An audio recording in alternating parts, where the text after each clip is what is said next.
Hey guys, it's time to Nefis and chill, and in this video we're going to be talking about two very important and prominent sets that I think will now be like absolute must-haves in their respective fields, and that's going to be Powerful Assault and Meritorious Service. So let's review what changed with Update 31. We'll start with Powerful Assault because it is the more well-known of the two. Powerful Assault is pretty notorious these days because tanks in PvE or whichever person is trying to cast Vigor or any other assault ability to try to put Powerful Assault's 307 weapon and spell damage for 10 seconds on every person in a raid group or whatever has a really hard time doing so, and it's the same case for PvP. A lot of people have attributed this to, things like, oh, well, it's specific classes that don't get PA, which, as demonstrated by my many raid videos, it's not true. It's still distance-based, but obviously it doesn't work very well or consistently in a lot of scenarios, where even if you do have clearly defined stacks, it cannot go on maybe 2 or 3 people at times, making it seem like there, is some sort of role or hidden role. But regardless of whatever was going on with Powerful Assault, it is being updated. So instead of, as demonstrated by the footage I'll be showing in this video, instead of walking around, running around, spacing yourself, distancing yourself between stacks or away from players to try to get Powerful Assault as many people as you can right before a fight or during a fight or something like that. They are making it so that Powerful Assault is now becoming a smart proc set. And by smart proc, it's kind of like Roaring Opportunist, where if you have the attack twice in a row, you can get all 12 people in a raid team Major Slayer. With Powerful Assault, you just have to cast Vigor or Rapids or whatever you want to do twice, and then you'll have Powerful Assault on everybody. We are currently on the public test server. Unfortunately, I can't get a full 12-man group on the PTS, but they did update it in a different way. Now, the second way they updated it, besides it becoming a smart proc, which is a great change, is that you can no longer pre-buff with Powerful Assault. That's right. So the tooltip at first glance may seem pretty, same as pre-Waking Flame DLC, but it says when you cast an assault ability while in combat, you and up to 5 group members within 10 meters gain 307 weapon and spell damage for 10 seconds. Now it's while in combat. As you can see, I'm not getting the PA proc anymore since we're not in combat.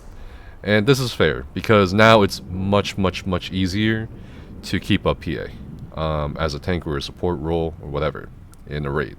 So this is a fair exchange, and of course, ever since the whole pre-buffing thing, they've pretty much kind of clamped down a lot harder on sets you can pre-buff.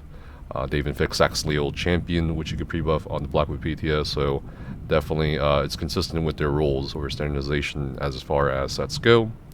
Now, yeah, Powerful Assault, whether it's for PvP or PvE raids or groups, it's definitely a must-have. It's just now really going to be easy to keep it up. Now let's talk about the Powerful Assault's cousin, which not too many people know about compared to Powerful Assault. Meritorious Service in PvE has actually had pretty good uses. They may be niche uses, but they were more geared towards pre-buffing. So what you would do before you start a fight, let's say Lightning Storm Atronach or 100 Killers in Veteran Halls of Fabrication, is you would have someone try to apply Meritorious Service to as many people as possible.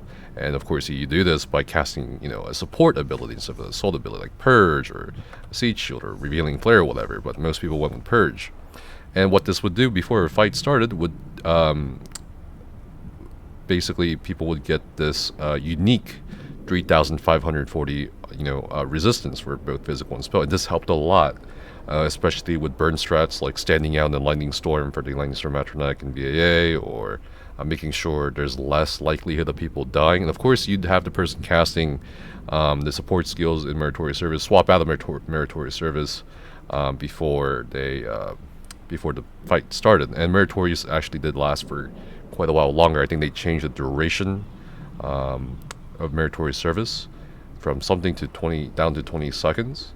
So now it's more of an active set because, again, just like Powerful Assault, you can no longer pre-buff it. And you might be asking yourself, well, why do I need this? Well, for PvE, obviously, as a pre-buff set, it's no longer useful. Even as an active set, it's kind of meh. Because there's definitely other ways you can, get more resistances or mitigation for your group, apart from Meritorious service during the active fight of PvE, whether it's trials or dungeons.